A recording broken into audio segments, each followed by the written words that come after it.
زه په دې جده کې یو امام وم په جومات کې ابو موسی اشعري رضی الله تعالی عنه جومات مو 10 کاله مې پکې امامتي کړله. ما سره یو بنګالی و، الله دې وبخي، اوس مړ دی، عبدالشکور نوم و، د بنګال و، مؤذن و. نو هغه به چې چلته هغه هندوان به راتله که نه، خوا کې یو شرکه وه، کپنه وه، په هغه کې به یې کار کوو. نو هغوی به داسې اوبو له راتله، جومات نه به یې اوبه پټې پټې وړلې. خو چې دې بنګالي به ولیدل چې ده به نه پرېښل لکه. نو ما بنګالي ته ته دا هندوان ولې منې کوې د اوبو نه؟ ځان له اوبه څکلو وړي. وایي نه، قرآن نه وي نه مشرکون نجسون. نو ما د دې دا مطلب خو نه دی، دا خو نجاست معنوي دی. دو کې دو خو استتا نه پاک دي. ما یې ګوره ښه لامبي، صابون استعمالي، هر څه. او خو د عقیدې نجاست دی او د هغې مطلب جدا دی، دا جدا دی.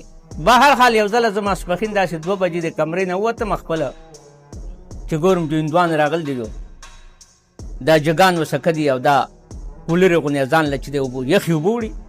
او سعودیان په دې ښه دي که نه چې دوی په دې جومات کې دا اوبو انتظام کوي، ثواب میلاو شي. مسلمانانو عادات هم داسې. چې دې هندوانو زه ولیدم چې ولیدم هغې و دا خو اوس مشر ملا راغی.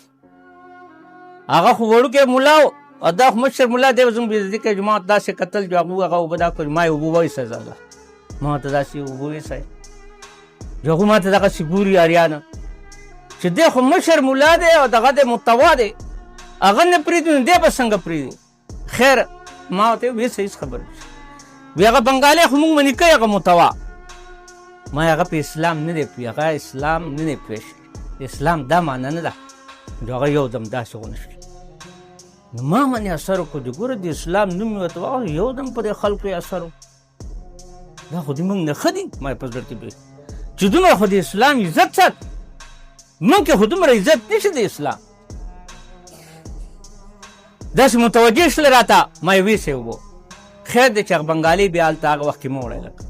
بیا به دو دغسې اوبه به وړلې راوړلې به، او ما ته به یې داسې کتل را کتل. کله نه کله به یې دعوت راکړه چې مولوي صاحب راشه، متوا صاحب، او موږ ستاسو پاکستان هوټل نه روټۍ راوړه که نه، عام هوټل نه نه ده لکه چې زموږ دا خوراک تاسو.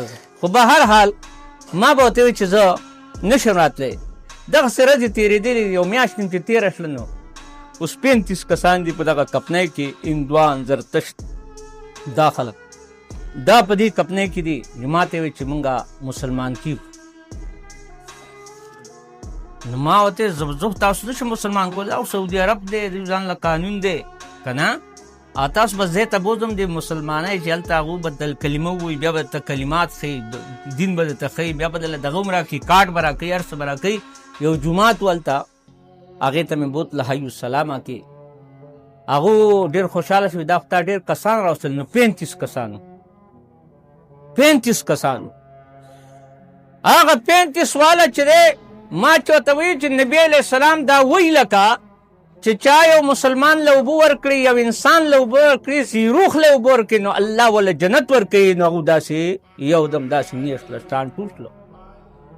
نو ما یې ګوره په دوی باندې څومره اثر کوي دا د دین خبره. دا غیر مسلم دي، نو هغو مسلمانان شي. نو اوس دا د 2004 خبره ده په سعودي عرب، دا هغه وخت کې سعودي جده کې. اوس د هغې نه پس به څومره مسلمان شوي. والله الله ماموته بیا به موته وی، دغه کامیابي ده. نو د شاه صاحب په وجه باندې څومره خلک مسلمان شله آل انډیا کې. قرآن دا برکات دي ښه، او قرآن دومره عظیم برکات دي، عظیم برکات دي چې ګوره ته به ګوره واوره